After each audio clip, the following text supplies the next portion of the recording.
সারি সারি লাগানো গাছ, তার সামনে লেকের সৌন্দর্য দেখতে সন্ধ্যা হতেই মানুষের আনাগোনা শুরু হয় এখানে।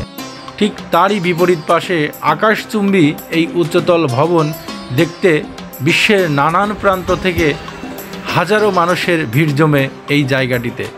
হ্যাঁ দর্শক, বলছিলাম মালয়েশিয়ার কুয়ালালামপুর পেট্রোনাস টুইন টাওয়ারের এই এলাকা থেকে আমি আপনাদেরকে আজকে দেখাচ্ছি কিভাবে এই পেট্রোনাস টুইন টাওয়ারের আশপাশ এলাকা বিভিন্ন রঙের আলোয় আলোকসজ্জিত করা হয়েছে এবং এই টুইন টাওয়ারগুলো যে আকাশ মেঘ ভেদ করে উপরের দিকে উঠে গিয়েছে তা কেবল সশরীরে এখানে এসে দেখলেই অনুধাবন করা যায়।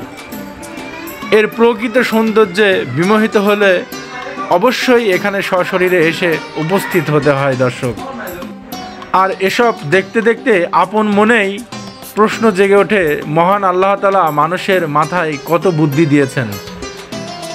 যারা মালয়েশিয়াতে ভ্রমণে আসেন বিশেষ করে অবশ্যই এই পেট্রোনাস টুইন টাওয়ার ভ্রমণ করে যাবেন, দেখবেন এর সৌন্দর্য কতটা বিমোহিত করে আপনাকে।